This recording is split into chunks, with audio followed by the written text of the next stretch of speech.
కూడి వచ్చిన మీ అందరికీ ప్రభుదేశనాలు వందనాలు.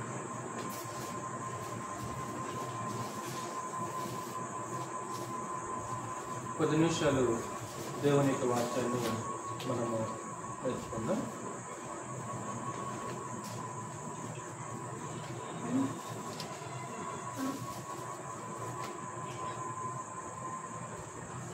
ఈరోజు కొద్ది నిమిషాలు మనం తెలుసుకునే సందేశం ఏంటంటే,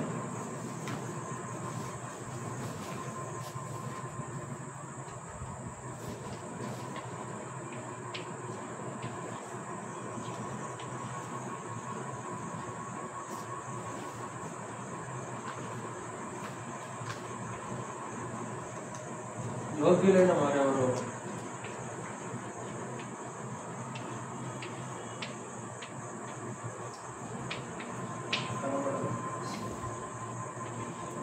పాయింట్లు ఆలోచించాలి.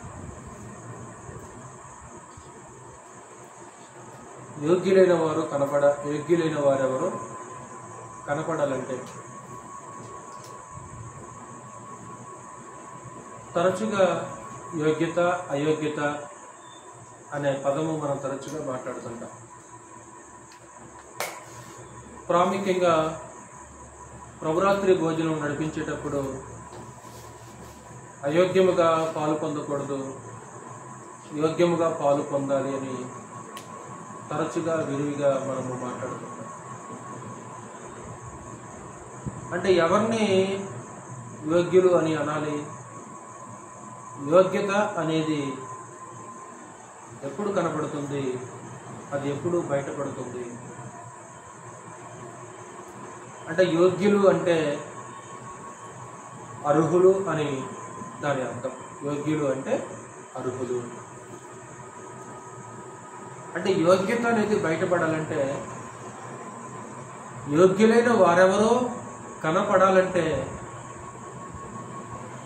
రెండు విషయాలు జరగాలి ప్రాముఖ్యంగా.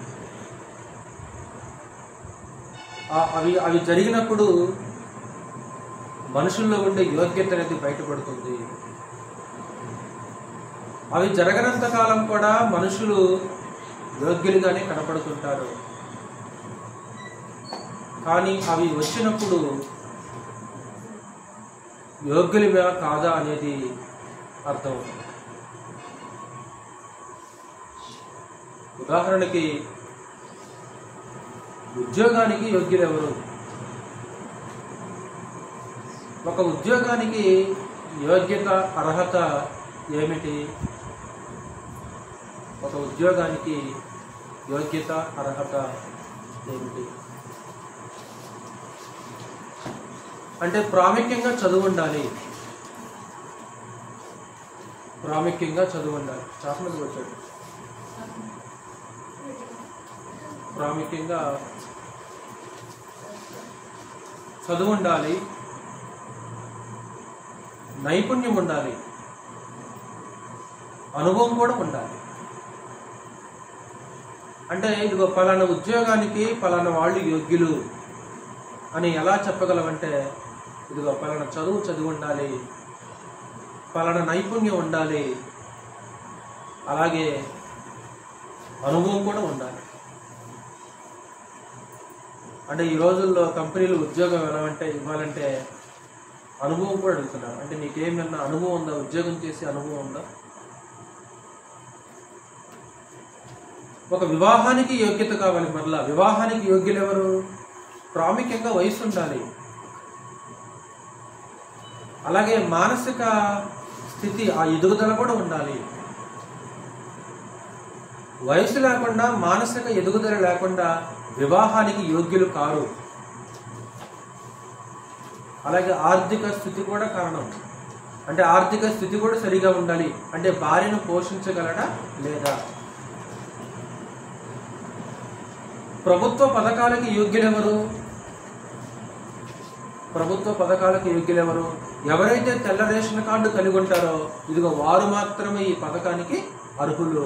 ఆ కార్డు లేని వాళ్ళు ఈ పథకానికి అర్హులు కారని ఆ తెల్ల రేషన్ కార్డు లేని వాళ్ళ యొక్క పథకాలన్నింటినీ ఏం చేస్తారంటే ఆ ఏరిపారేయటం మనం చూడవచ్చు నేడు లోకంలో. అంటే ఒక ఉద్యోగానికి యోగ్యత కావాలి, ఒక వివాహానికి యోగ్యత కావాలి, ప్రభుత్వం నుంచి వచ్చే పథకాలని పొందుకోవాలంటే ఒక యోగ్యత కావాలి. అంటే కొలత, ఇవి ఉంటే వీళ్ళు యోగ్యులు, ఇవి ఉంటే యోగ్యులు. అలాగే క్రీస్తులో దేవుని యొక్క రాజ్యంలో యోగ్యులైన వారెవరో కనపడాలంటే ఏం జరగాలి, ఏం చేయాలి? ఇదిగో వీరు యోగ్యులు, వీరు యోగ్యులు, వీరు దేవుని రాజ్యానికి యోగ్యులు, వీరు పరలోక రాజ్యానికి యోగ్యులు అని ఎలా చెప్పగలము? అంటే మనిషిలో ఉండే యోగ్యత అనేది ఎప్పుడు బయటపడుద్ది? మనిషిలో ఉండే యోగ్యత అనేది దేని వలన ఎప్పుడు బయటపడుతుంది? తెస్సలోనికీయులకు రాసిన 2వ పత్రిక 1వ అధ్యాయం. తెస్సలోనికీయులకు రాసిన 2వ పత్రిక 1వ అధ్యాయము 4, 5 వచనాలు మనం చదివితే, మొట్టమొదటిగా ఒక పాయింట్, 2 పాయింట్లు మనము ఆలోచించాక, శ్రమల వలన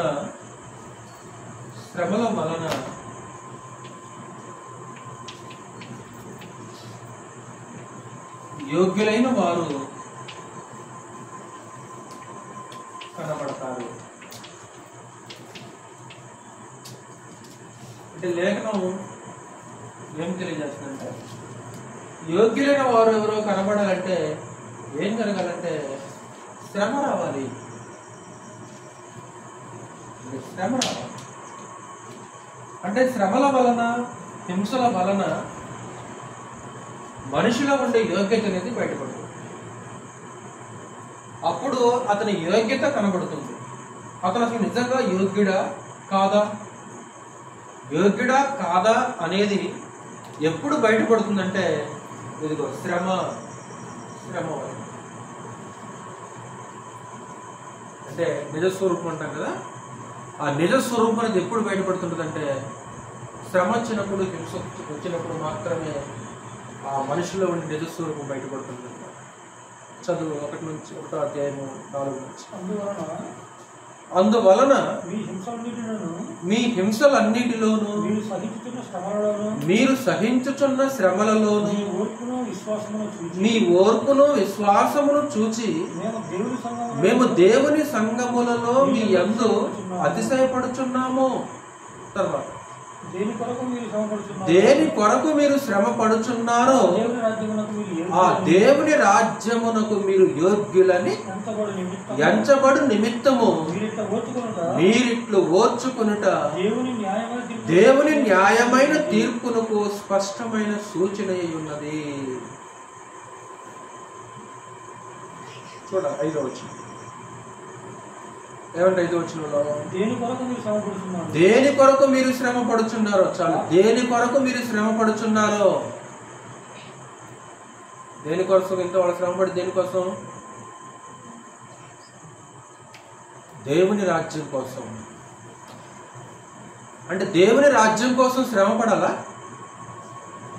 దేవుని రాజ్యం కోసం శ్రమ పడాలా?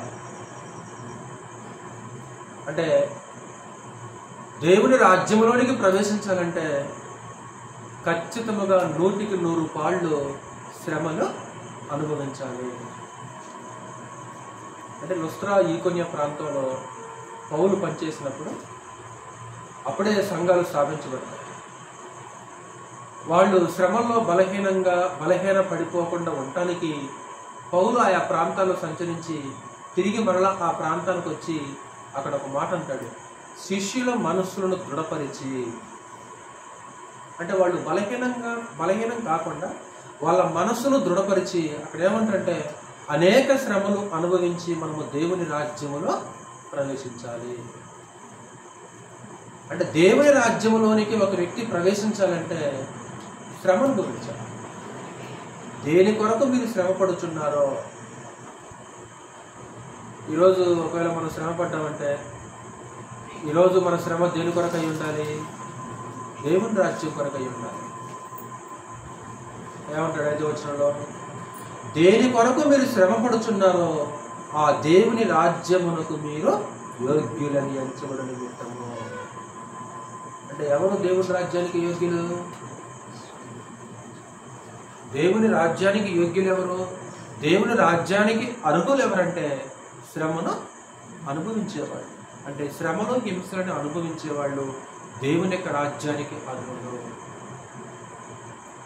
అంటే యోగ్యులైన వారెవరో కనబడాలంటే మనుషుల యొక్క జీవితాల్లో లేదా క్రైస్తవ జీవితంలో ఏమి రావాలి? శ్రమ రావాలి.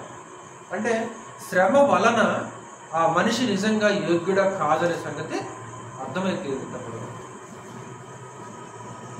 అంటే శ్రమలు అనేవి చెడ్డవి కాదు. వాస్తవానికి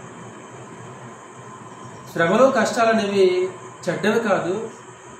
అవి కీడు కోసమో నాశనం కోసమో వచ్చేవి కావు. అది దేనికోసం అంటే మంచి కోసమే వస్తాయి. జనరల్గా కూడా సమాజంలో వినే ఒక మాట ఏంటంటే, అరే ప్రతి సమస్య మన మంచికే వస్తుందిరా, అరే ఏం జరిగినా మన మంచికే అంటారు.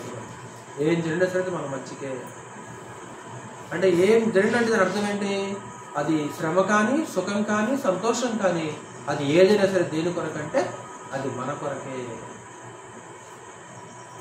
కాబట్టి యోగ్యులు ఎవరో కనపడాలంటే శ్రమ రానంత వరకు మనగాళ్ళమే. మనందరం కూడా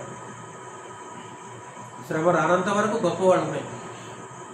ఎప్పుడైతే మన జీవితాల్లో శ్రమ వస్తుందో అప్పుడు మన యోగ్యత అనేది బయటపడుతుంది. అంటే యోగ్యులైన వారెవరో కనపడాలంటే ఎవరెవరు మన జీవితంలో ఖచ్చితంగా శ్రమ రాదు. శ్రమ వచ్చినప్పుడు నువ్వు యోగ్యుడువా కాదా? మేము యోగ్యులమేనండి అంటాం శ్రమ రాకపోతే. అయితే శ్రమని పొందేవాళ్ళు కాదు, కానీ ఆ శ్రమని ఓర్చుకునే వాళ్ళు యోగ్యులు. మరలా చదువు 4వ వచనం 1వ అధ్యాయం 4వ వచనం. అందువలన మీ హింసలన్నిటిలో మీరు సహించుచున్న శ్రమలలోనూ అంటే ఏం చేస్తున్నారు వాళ్ళు? హింసల్ని శ్రమలను ఏం చేస్తున్నారు? సహిస్తున్నారు, ఓర్చుకుంటున్నారు. అంటే యోగ్యులు ఎవరంటే సహోదరులారా, యోగ్యులు ఎవరంటే శ్రమల వలన యోగ్యులైన వారెవరో కనపడతారు. శ్రమలు అనుభవించే వాళ్ళు యోగ్యులు కాదు, కానీ ఆ శ్రమను సహించి ఓర్చుకునే వాళ్ళు యోగ్యులు. అంటే దాన్ని సహించాలి, దాన్ని ఓర్చుకోవాలి. మరలా 5వ వచనం చదువు. మరలా 5వ వచనం. దేని కొరకు మీరు శ్రమ పడుచున్నారో ఆ దేవుని రాజ్యమునకు మీరు యోగ్యులని ఎంచబడు నిమిత్తము చాలు ఓర్చుకొనుట. శ్రమను ఓర్చుకునే వాళ్ళు యోగ్యులు. హింసను సహించే వాళ్ళు మాత్రమే యోగ్యులు తప్ప సహించని ఓర్చుకునే వాళ్ళు యోగ్యులయ్యే అవకాశము లేదు. ఇదిగో వీరు దేవుని రాజ్యానికి యోగ్యులు. ఎవరు దేవుని రాజ్యానికి యోగ్యులు? ఎవరు దేవుని రాజ్యానికి యోగ్యులు? ఇది వీరు దేవుని రాజ్యానికి యోగ్యులు. బాప్తిసం పొందిన వాళ్ళందరూ దేవుని రాజ్యానికి యోగ్యులు అంటే కాదు. ఇది వీరు దేవుని రాజ్యానికి యోగ్యులు. ఎవరంటే ఆ శ్రమలని హింసలని సహించేవారు. అంటే అంటే మనం ఓర్చుకోవాలి. అంటే మనలో ఎలాంటి ఓర్పు కలగాలంటే ఒకసారి అక్కడ 3వ అధ్యాయము 5వ వచనం చూడు. ఎలాంటి ఓర్పు కలగాలో చెప్తుంటాడు. దేవుని యందలి ప్రేమయు క్రీస్తు చూపిన ఓర్పును మీకు కలుగునట్లు. అంటే ఎలాంటి ఓర్పు మనకు కలగాలి? క్రీస్తు చూపిన ఓర్పు అంటే క్రీస్తు ఎలాగైతే ఓర్చుకున్నాడో అలాంటి ఓర్పు ఇప్పుడు ఎవరు కలిగి ఉండాలి? అలాంటి ఓర్పు మనం కలిగి ఉండాలి. ఆ శ్రమలని ఓర్చుకునే వాళ్ళు యోగ్యులు. యేసుక్రీస్తు ఎంతో ఓపికమంతుడైన, వాస్తవానికి ఎంతో ఓపిక, ఎంతో ఓర్పు ఆయన. ఇంతకీ యేసుక్రీస్తు దేన్ని ఓర్చుకున్నాడు? ఫిబ్రిలకు రాసిన పత్రిక 12వ అధ్యాయంలో ఒకసారి ఆయన దేన్ని ఓర్చుకున్నాడు అనే విషయాన్ని ఎక్కడ మాట్లాడుతుంటాడు. ఫిబ్రిలకు రాసిన పత్రిక 12వ అధ్యాయము 3వ వచనం. ఫిబ్రిలకు రాసిన పత్రిక 12వ అధ్యాయము 3వ వచనం చెప్పు. మీరు అలసట పడకయో అంటే ఈ పత్రిక పొందిన శ్రోతలు అలసిపోతున్నారు. ఈ పత్రిక పొందిన శ్రోతలు విసిగిపోతున్నారు. దేనికి విసిగిపోతున్నారు? వాళ్ళు అలసిపోతున్నారు, విసిగిపోతున్నారు. అప్పుడు రచయిత ఏమంటారంటే, మీరు అలసిపోకూడదు, విసిగిపోకూడదు. మీరు అలసట పడకయు మీ ప్రాణములు విసుగకయు ఉండినట్లు పాపాత్ములు తనకు వ్యతిరేకముగా చేసిన తిరస్కారమంతయు ఓర్చుకుని ఆయనను తలంచుకునుడి. అంటే యేసుక్రీస్తు దేని ఓర్చుకున్నాడు? చూడండి, ఎందుకు రాసుకొని అండి, ఎందుకు నాయకులు చూడండి. అంటే మీరు అలసట పడకయు మీ ప్రాణములు విసుగకయు ఉండినట్లు పాపాత్ములు తనకు వ్యతిరేకముగా చేసిన తిరస్కారమంతయు ఓర్చుకుని ఆయన తలంచుకుని. అంటే యేసుక్రీస్తు వారిని తిరస్కరించారు, యేసుక్రీస్తు వారిని వ్యతిరేకించారు. అంటే వాటన్నిటిని యేసుక్రీస్తు వారు ఏం చేశారంట? అన్నిటినీ యేసుక్రీస్తు వారు ఏం చేశారంటే ఓర్చుకున్నాడు. ఎంతో ఓర్పు కలిగి ఉన్నాడు. అంటే ఎంత ఓర్పు కలిగి ఉన్నాడు మీకు తెలుసు కదా. చివరికి మొహాన ఉమ్మి వేసినా సరే యేసుక్రీస్తు వారు ఏం చేసిన ఉమ్ముని తుడుచుకుంటూ వెళ్ళిపోయాడు తప్ప తిరిగి మరలా ఎదురు మాట యేసుక్రీస్తు వారు అనలేకపోయాడు. అంటే అనలేని శక్తి లేకుండా ప్రతీకారం తీర్చుకునే శక్తి ఆయనలో లేదు అని కాదు, కానీ మనకు మాదిరిగా ఉండటానికి, మనకు మాదిరిగా చూపటానికి యేసుక్రీస్తు వారు ఏం చేశారంటే ఉమ్మి వేసినా సరే ప్రభువుని యేసు వారు ఓర్చుకున్నాడు. అంటే అలాంటి ఓర్పు ఇప్పుడు ఎవరు కలిగి ఉండాలి? ఇందాక మనం చదివాం కదా. అంటే క్రీస్తు చూపిన ఓర్పు మీకు కలిగి ఉన్నట్లు.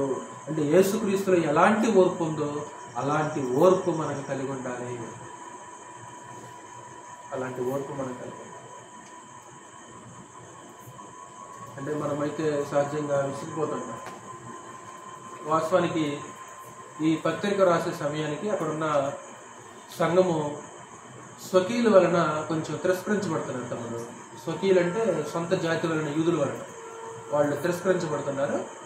అప్పుడు వాళ్ళని నిలబెట్టడానికి, వాళ్ళని ప్రోత్సహించడానికి రచయిత ఆ విషయాన్ని మాట్లాడతారు. ఆయనను తలంచుకున్నాడు అంటే తలంచుకున్నాడు అర్థం ఏంటి? తలంచుకున్నాడు అంటే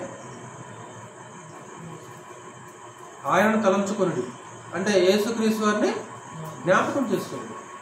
అంటే ఎప్పుడు యేసుక్రీస్తు వారిని జ్ఞాపకం చేసుకోవాలి? మనకు కూడా అలాంటి సమస్య వచ్చిన ప్రతిసారి కూడా ఇప్పుడు ఎవరిని జ్ఞాపకం చేసుకోవాలి?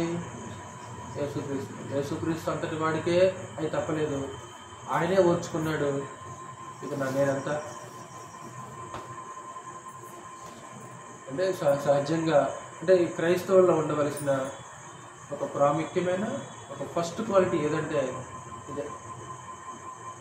ఫస్ట్ క్వాలిటీ ఒక ఓపిక, ఒక సహనం.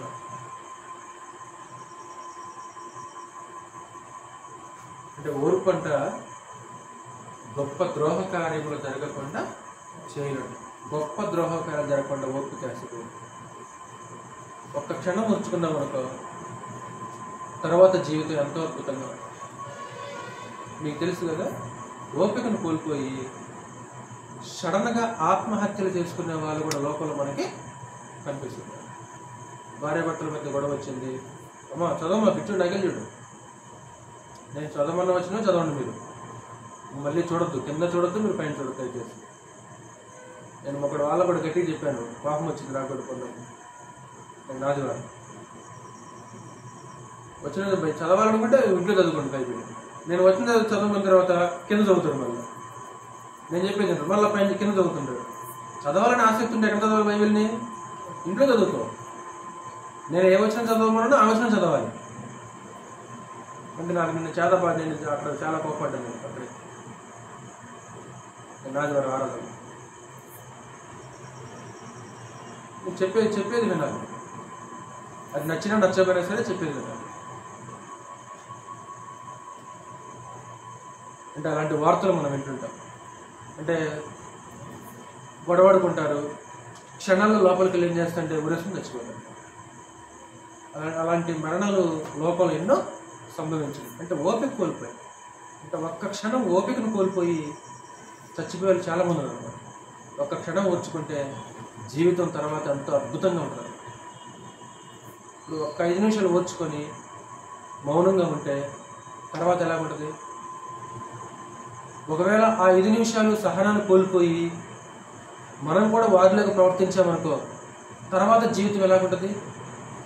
అందుకే సొలొమోను అద్భుతంగా మాట్లాడాడు, ఓర్పు గొప్ప ద్రోహ కార్యములు జరగకుండా చేయును. చదువు అన్నమాట. ప్రసంగి గ్రంథం 10వ అధ్యాయుడు ఒకసారి. ప్రసంగి గ్రంథము 10వ అధ్యాయం. కీర్తనలు, సామెతలు పక్కన మనకి కనిపిస్తుంది.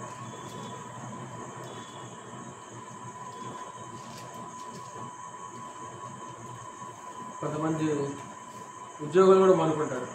కోపడ్డాయినా నేను చేయను, ఉద్యోగం చేయను, నేను ఆ కాయం కింద పని చేయను, ఏని కింద పని చేయను అంటారు కొంతమంది. అలాంటి వాళ్ళకే చెప్తున్నాడు సొలొమోను. 5వ వచనం నుంచి 4వ వచనం, 10వ అధ్యాయం 4వ వచనం. ఏలువాడు నీ మీద కోపపడిన ఎడల అదిగో నీ ఉద్యోగము నుండి నువ్వు తొలగిపోతు. కోపడతాడు. కోపడకుండా మనకు పైన వ్యక్తి ఏం చేస్తాడు? కోపడతాడు. నెక్స్ట్ మాట చదివామంటాడు, అదిగో ఓర్పు గొప్ప ద్రోహ కార్యములు జరగకుండా చేయును. ఇప్పుడు కోపడ్డాడు, నేను ఉద్యోగం మానుకుంటా అంటాడు. ఉద్యోగం మానుకున్నావు కోపడ్డం అని. తర్వాత కుటుంబం పరిస్థితి ఏంటి? భార్య పరిస్థితి ఏంటి? పిల్లల పరిస్థితి ఏంటి? నేను చేయను ఉద్యోగం, ఎందుకంటే నేను వాడు ఎలా పడాలి మాట్లాడుతున్నాడు, కోపడుతున్నాడు. ఆయన జీతం వేసిన ఆయన మాట పడాలా? నువ్వు ఉద్యోగం నుంచి తొలగిపోవద్దు. నెక్స్ట్ ఏమన్నాడు? ఓర్చుకో. నువ్వు ఒకరు కోపడ్డా ఓర్చుకో. ఆ ఓర్పు గొప్ప ద్రోహ కార్యములు జరగకుండా చేయి. అంటే ఆ ఓర్పును కోల్పోయే ఎన్నెన్నో ఉపద్రవాలు కుటుంబాలు జరుగుతున్నవి, సమాజంలో జరుగుతుంది. అంటే కొంచెం ఓపిక, కొంచెం ఓర్పు, సహనం మనలో ఉంటే జీవితాలు చాలా సంతోషంగా, అద్భుతంగా ఉంటాయి. అది కోల్పోయామనుకో, అది కోల్పోతే జీవితం ఒక వ్యధనమాట. అది ఒక వ్యధ. నెమ్మది ఉండదు. కాకపోతే ఒక్క క్షణమే భరించాలి. ఒక్క నిమిషం ఓర్చుకున్నామనుకో, తర్వాత కొన్ని గంటలు ఎలా ఉంటుంది? కొన్ని గంటలు, కొన్ని రోజులు ఎంతో సమాధానము, సంతోషం ఉంటుంది. ఆ నిమిషం మనం కూడా ఓపికను కోల్పోయామనుకో, గంటలు, రోజులు ఎలాగుంటాయి? మాటలు ఉండవు, సమాధానం ఉండదు, ప్రశాంతత అనేది ఉండదు. అంటే యేసుక్రీస్తులో చూపిన ఓర్పు మనం కలిగి ఉండాలి. ఎవరైతే ఆ శ్రమలని ఓర్చుకొని సహిస్తుంటారో వాళ్ళు యోగ్యులు. కాబట్టి యోగ్యులైన వారెవరో కనపడాలంటే ఖచ్చితంగా ఏం రావాలి? శ్రమలు రావాలి. శ్రమలు వస్తేనే మనిషిలో ఉన్న యోగ్యత అనేది బయటపడుతుంది. శ్రమ రానంత వరకు మనం అందరం మనగలరు. మేము క్రైస్తవం, మేము పరలోక రాజ్యానికి వారసులం. మరి శ్రమ వస్తే నిలబడగలమా? నిజంగా ఆ శ్రమ, హింస వస్తే ఖచ్చితంగా ఓర్చుకోగలమా? సహించగలమా? ఇప్పుడు మీకు తెలిసినట్లు కనాను దేశం పోవడానికి ఐగుప్తు నుంచి పిలువబడింది ఎంతమంది? 6 లక్షల కాలుబలం 6,03,550 మంది. సినాయి పర్వతం దగ్గర కౌంట్ చేస్తారు. కాలుబలో లెక్క చూసుకుంటాం. 6,03,550 మంది పిలువబడితే కనాను దేశాన్ని స్వతంత్రించుకునే యోగ్యులు ఎంతమంది కనిపించారు? ఇద్దరే కనిపించారు. మిగతా 6,03,548 మంది యోగ్యులు కాదు. అంటే వాస్తవానికి అది వాళ్ళకి పరీక్షా కాలం. అది అంటే అనేక శోధనల చేత, అనేక శ్రమల చేత దేవుడు వాళ్ళని పరీక్షించాడు. కానీ వాళ్ళందరూ ఏమైపోయారంటే అయోగ్యులుగా ఉండిపోయారు. కేవలం యెహోషువ, కాలేబు తప్ప వీళ్ళెవరు కూడా యోగ్యులు కాదు. అంటే చివరికి మోషే కూడా వెళ్ళాడా? అహరోను వెళ్ళాడా? నాయకుడు మోషే వెళ్ళాడా? ప్రధాన యాజకుడు అహరోను వెళ్ళాడా? స్త్రీల నాయకులు ప్రవక్తి మిరియాము కూడా వెళ్ళాడు. అంటే గొప్ప గొప్ప నాయకులు అనబడే వాళ్ళే దాన్ని కోల్పోయారు. అంటే యోగ్యులు కాదు వీళ్ళు. అంటే శ్రమ వచ్చినప్పుడు యోగ్యత అనేది బయటపడదు. నా మాట అది ఇప్పుడు మీకు అర్థమవుతుంది అనుకుంటున్నాను. అంటే ఇది కేవలం ఈ పాయింట్ మీకు అర్థం అవుతుంది. యోగ్యులైన వారెవరో కనబడాలంటే ఎలా తెలుసుకోవచ్చు? వీళ్ళు యోగ్యులు కాదని. శ్రమల వలన యోగ్యులైన వారెవరో కనబడతారు. శ్రమ రానంత వరకు బాగానే ఉంటాం. శ్రమ వస్తే అప్పుడు కడుపులో ఉన్నదంతా కూడా బయటకు వచ్చేస్తాం. అప్పుడు ఎవరు నిజంగా యోగ్యులు, క్రైస్తవులు కాదనేది మనకు అర్థం. 2, పౌలు ఒక మాట విశేషం.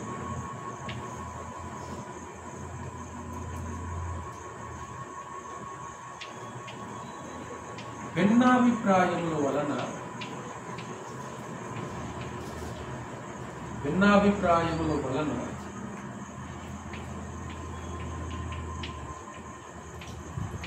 యోగ్యులైన వారు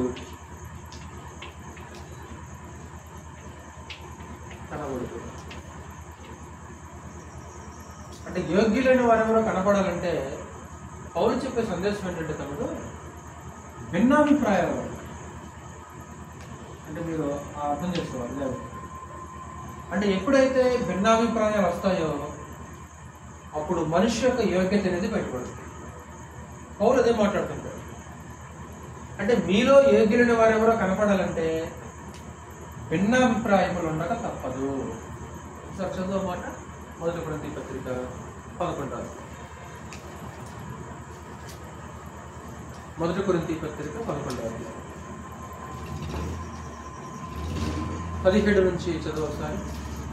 11వ అధ్యాయం 17 నుంచి.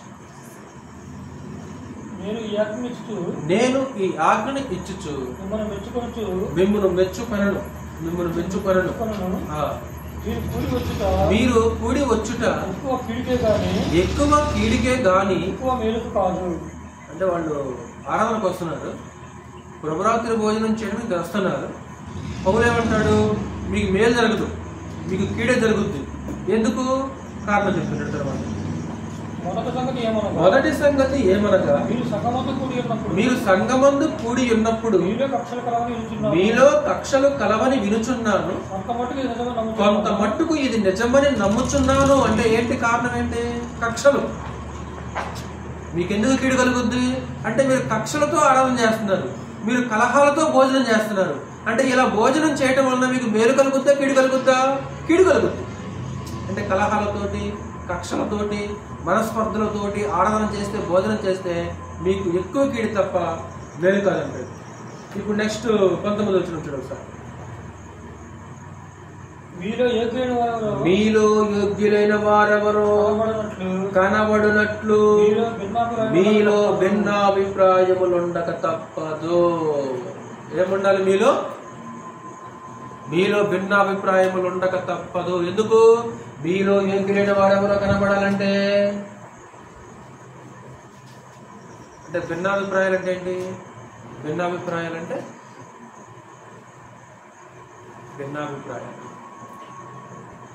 ఈ భిన్నాభిప్రాయాల వలన ఆధ్యాత్మిక వ్యక్తులు ఎవరు, యథార్థవంతులు ఎవరు, ప్రభుని హత్తుకునే వాళ్ళు ఎవరు, ప్రభు పక్షాన నిలబడే వాళ్ళు ఎవరు అనే సంగతి ఎప్పుడు తెలుసుద్దంటే ఈ రెండు జరిగినప్పుడు.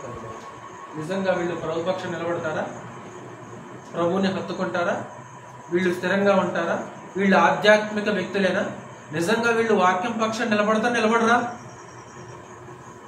వీళ్ళు నిజంగా వాక్యం పక్షం నిలబడే వాళ్ళే. ఎలా తెలుసుద్ది? ఇదిగో శ్రమ వచ్చినప్పుడు, భిన్నాభిప్రాయములు వచ్చినప్పుడు ఇదిగో వీళ్ళు కనబడతారు. ఎప్పుడైతే శ్రమ వస్తుందో, ఎప్పుడైతే భిన్నాభిప్రాయాలు వస్తాయో వీళ్ళు కనపడతారు. అంటే వీళ్ళు కనపడాలంటే ఏముండాలన్నాడు పౌలు? శ్రమ ఉండాలి, రెండోది భిన్నాభిప్రాయాలు కూడా ఉండాలి. ఇవి ఉంటే వీళ్ళు కనపడతారు. అంటే కొరింథీలో ఉన్న భిన్నాభిప్రాయాలు ఏంటి? అందుకే కొరింథీలో భిన్నాభిప్రాయాలు ఉంటాయి. కొరింథీ అనేది ఒక పట్టణం పేరు, మీకు తెలుసు.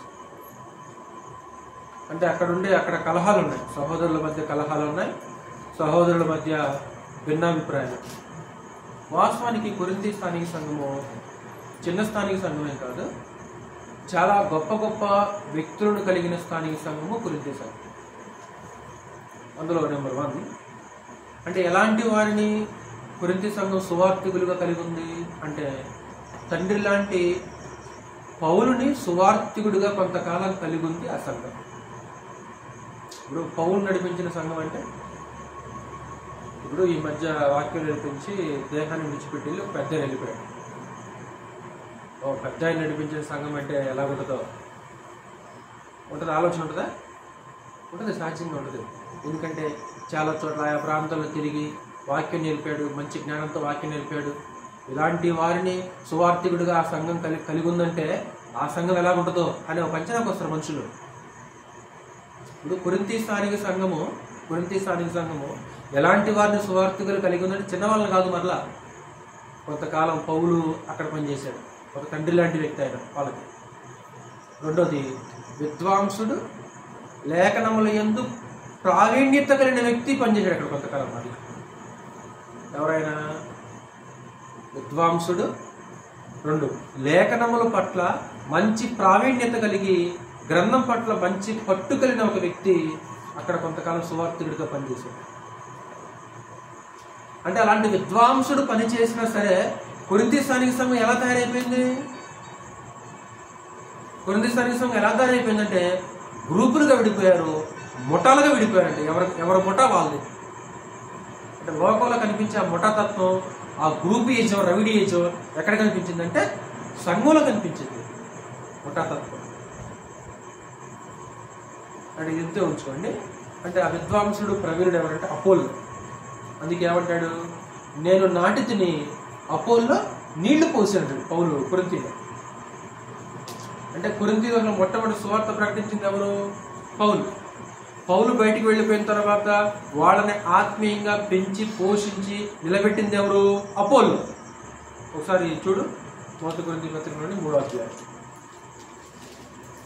1 కొరింథీ పత్రిక 3వ అధ్యాయం 6వ వచనం. 3వ అధ్యాయము 6వ వచనం. నేను నాటి తిని అపోల్లో నీళ్లు పోసాను. అంటే నాటం అంటే ఏంటి? నీళ్లు పోయడం అంటే ఏంటి? నేను అంటే అక్కడ పౌలునే నేను నాటి కొరింథీలో. నేను నాటిన తర్వాత అపోల్లో వచ్చి ఏం చేశాడు? నీళ్లు పోసాడు. ఇప్పుడు నాటడం ఎంత ప్రాముఖ్యమో ఆ మొక్క ఎదగటానికి నీళ్లు కూడా అంతే ప్రాముఖ్యం. అంటే కొరింథీలు ఆత్మీయంగా ఎదగటానికి, అంటే నాటం అంటేనేమో మొట్టమొదటి అక్కడ సంఘం ఆయన స్థాపించాడు వాక్యం చెప్పి. ఎంతకాలంలో అక్కడ 1 సంవత్సరం 6 నెలలు పనిచేసి మరొక ప్రాంతానికి వెళ్ళాడు. తర్వాత అపోల్లో వచ్చి వాళ్ళకి మంచి వాక్యం చెప్పి వారిని పెంచి పోషించి కొంచెం వాళ్ళు ఎదిగేలాగా చేశాడు. అపోల్లో ఎలాంటి వ్యక్తి? విద్వాంసుడు. ఒకసారి అపోస్తుల కార్యములు 18వ అధ్యాయం చూడు. అపోల్లో ఎలాంటి వ్యక్తితో మాట్లాడుతున్నాడు అక్కడ? 18వ అధ్యాయము 24వ వచనం. అపోస్తుల కార్యములు 18వ అధ్యాయము 24వ వచనం. అలెగ్జాంద్రియా వాడైన అపోల్లో అను ఒక యూదుడు ఎఫెసులకు వచ్చెను. అతడు విద్వాంసుడును. చాలా చాలా మంచి టాలెంట్ పర్సన్ తమ్ముడు ఆయన. విద్వాంసుడు, 2 లేఖనముల యందు ప్రవీణుడు. అంటే ఇలాంటి వ్యక్తిని ఎవరో కొంతకాలం సువార్థికుడిగా కలిగి ఉన్నారు? కొరింథీ సంఘం. అంటే గొప్ప వాళ్ళని సువార్థికులుగా కలిగి ఉంది. రెండోది భౌతికంగా పెద్దవారిని, అంటే భౌతికంగా ఒక ఉన్నతమైన స్థితిలో ఉన్న వాళ్ళను కూడా సంఘ సభ్యులుగా కలిగి ఉంది ఆ సంఘం. చిన్నవాళ్ళు కాదు, భౌతికంగా చాలా పెద్దవాళ్ళని గొప్పవాళ్ళని ఆ సంఘము సభ్యులుగా కలిగి ఉంది. అందుకు అక్కడనే ఉన్నారా 18వ అధ్యాయంలో ఆ సమాజ మందిరపు అధికారులు ఒక 2 సంఘంలో సభ్యులైపోయారు. 8వ వచనం చూడండి ఒకసారి. 18:8. ఆ సమాజ మందిరపు అధికారి అయిన క్రిస్పు తన ఇంటి వారందరితో కూడా తర్వాత 17వ వచనం.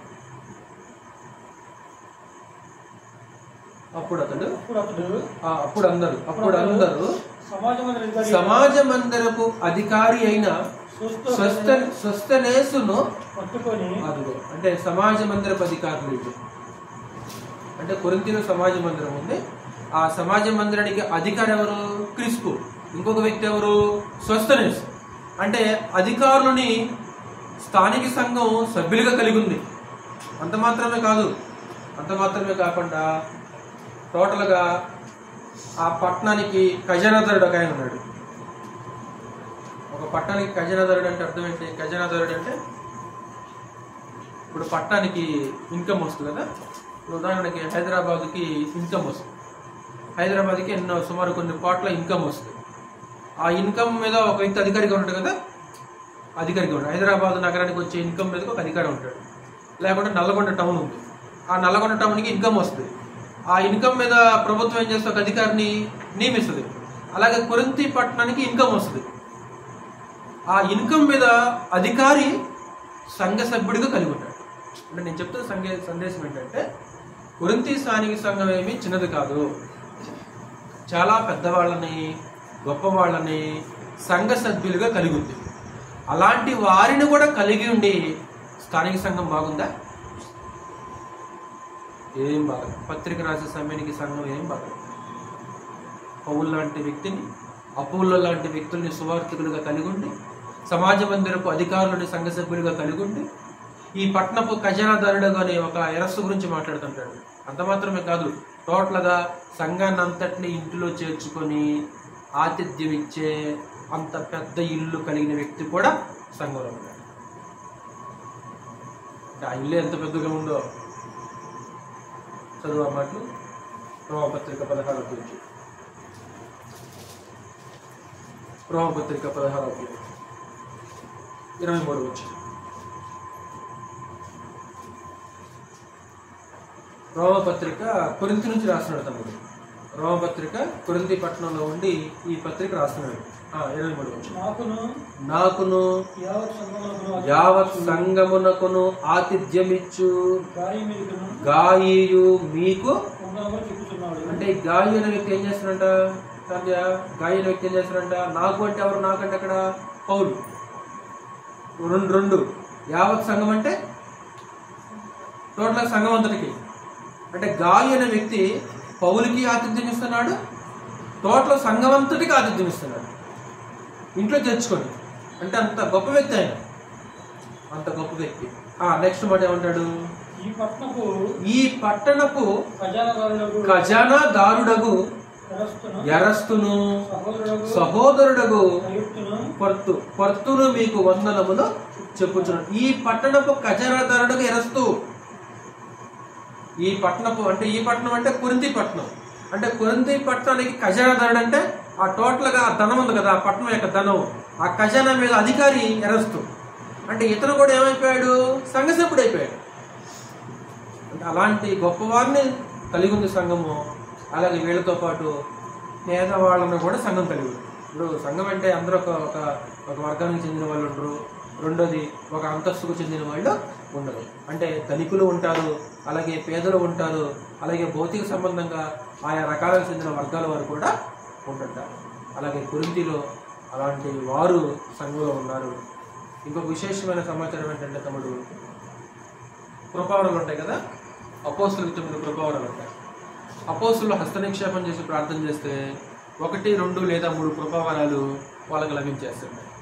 అంటే మొదటి శతాబ్ద కాలంలో నాకు తెలిసి కొరింథీ స్థానిక సంఘానికి ఇచ్చిన కృపావరాలు మరి ఏ స్థానిక సంఘానికి ఇవ్వలేదు. అంటే కృపావరములు కూడా ఆ సంఘము ఎక్కువగా కలిగి ఉంది. అంటే అలాంటి సంఘంలో ఒక ముఠాతత్వం అనేది ఏర్పడుతుంది.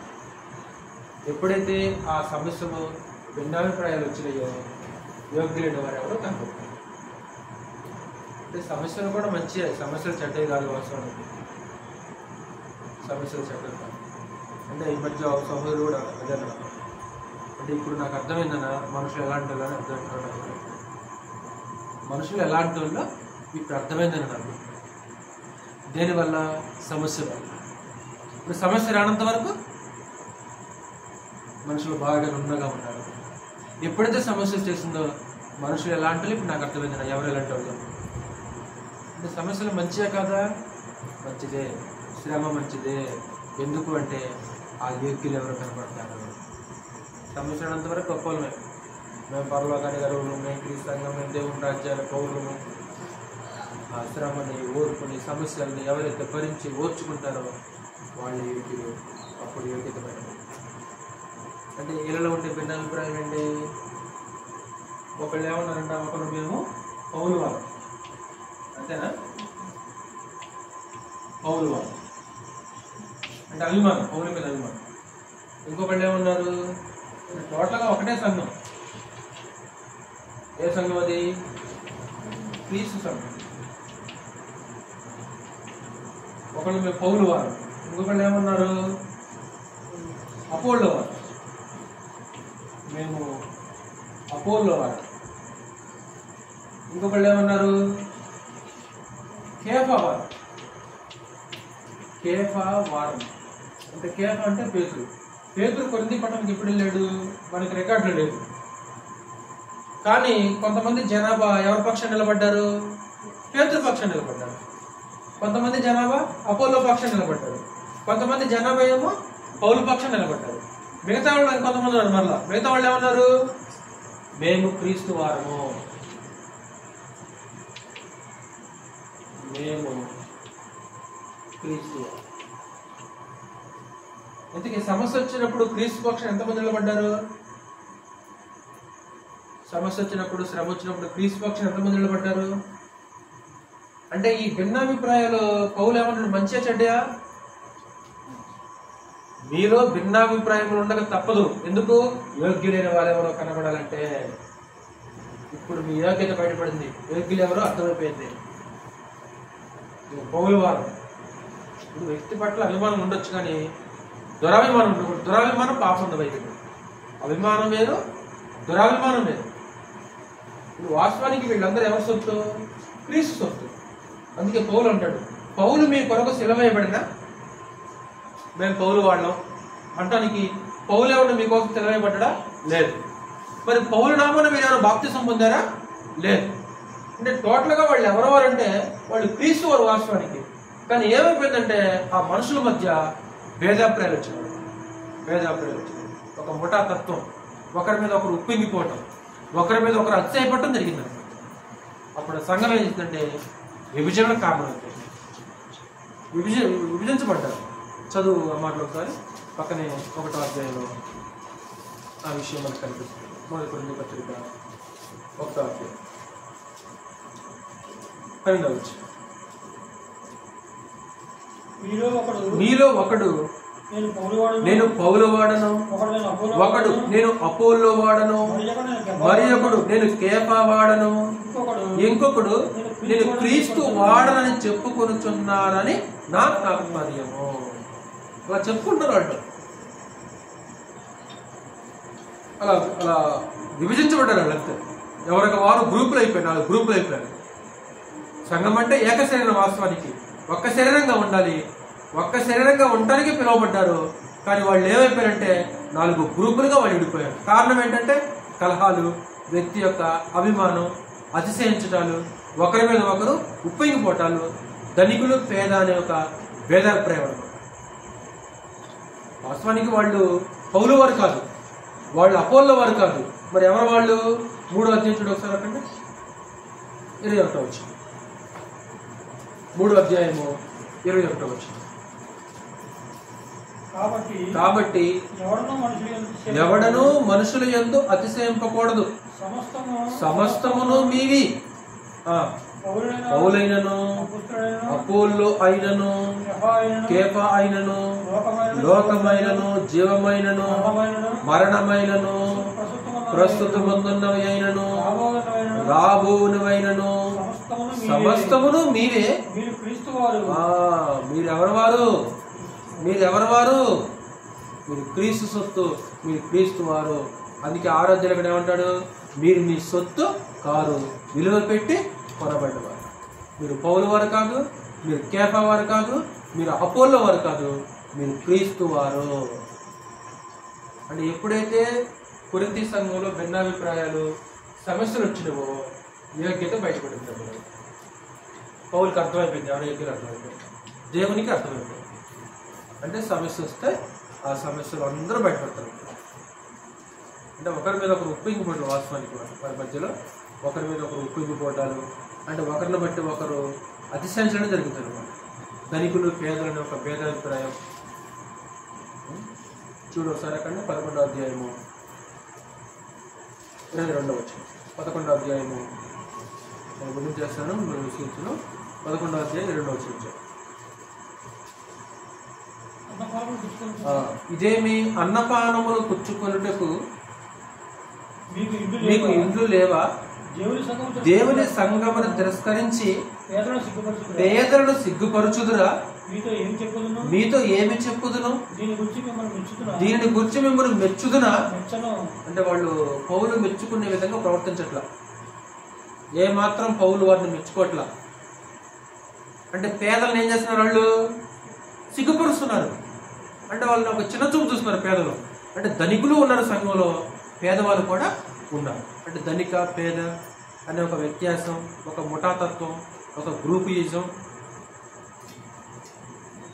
ఈరోజు ఎక్కువ స్థానిక సంఘాల్లో కూడా ఇలాంటి వాతావరణమే కనిపిస్తుంది.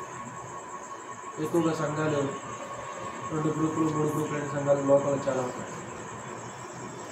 ఇంకా కొన్ని చోట్ల అయితే వైఎస్సీపీ చర్చి, టీడీపీ చర్చి కొన్ని ఊర్లో. అంటే బహుశా క్రీస్తు సంఘాలు ఉండకపోవచ్చు కానీ మత శాఖలు ఉంటాయి. ఇప్పుడు ఇక్కడ వెళ్తుంటే బైపాస్లో ఉంటుంది కొత్తగూడెం దగ్గర చర్చి. అంతకుముందు అందరూ కలిసి ఉండేవాళ్ళు. వాళ్ళు ఎప్పుడైతే సమస్య వచ్చేసిందో పుట్టిన వాళ్ళు ఏం చేశారు తెలుసా? బైపాస్ అంటే స్థలం కొనేసి రేపు చేశారు. అంటే గ్రూపులు, అంటే ఒక ఓపిక కానీ, ఒక సహనం కానీ, ఓర్చుకోవటాలు సహించడాలు ఏమీ లేవు. అంటే లోకంలో ఎలాంటి ముఠాతత్వం ఉందో ఆ ముఠాతత్వం ఇప్పుడు ఎక్కడికి వచ్చింది? సంఘాలకు వచ్చింది. ఒక్కొక్క సంఘం ఈరోజు రెండు సంఘాలుగా విడిపోవటం, 3 సంఘాలుగా విడిపోవటం మనం చూడవచ్చు. గ్రూపులు అయిపోతారు. అంటే ప్రతి స్థానిక సంఘము కొరింథీ స్థానిక సంఘం. ఒక మాటలో చెప్పాలంటే ఎక్కువ అన్నిటిని అనకూడదేమో కానీ ఎక్కువగా ఎలా ఉంటారంటే కొరింథీ సంఘంలో ఎలాంటి వాతావరణం ఉందో నేడు సంఘాల్లో కూడా ఎక్కువగా అలాంటి వాతావరణమే కనిపిస్తుంది. ఎక్కడైనా చూడు క్రీస్తు సంఘం అంటే 1, 2, 3 గ్రూపులు కాదు. ఇప్పుడు ఏంటి? ఓపిక లేదు, తగ్గింపు లేదు. చిన్న వాటికి దూరం అయిపోవడం, చిన్న వాటికి విడిపోవడం అనేది జరుగుతుంది. అంటే ఎప్పుడైతే సమస్యలు రాగానే విడిపోతుంటారు. ఆ సమస్యల వలనే యోగ్యులైన వారెవరో కనపడతారని పౌలు మాట్లాడతారు. సమస్య రానంత వరకు బాగానే ఉంటారు, కానీ ఆ సమస్యలు వచ్చినప్పుడు యోగ్యత అనేది బయటపడుతుంది. ముందుకు చేస్తారు. యోగ్యులైన వారెవరో కనపడాలండి. అంటే యోగ్యులు అంటే అర్హులు. ఒక ఉద్యోగానికి ఒక యోగ్యత కావాలి, వివాహానికి ఒక అర్హత కావాలి, ప్రభుత్వ పథకాలు పొందాలంటే ఒక అర్హత ఉండాలి.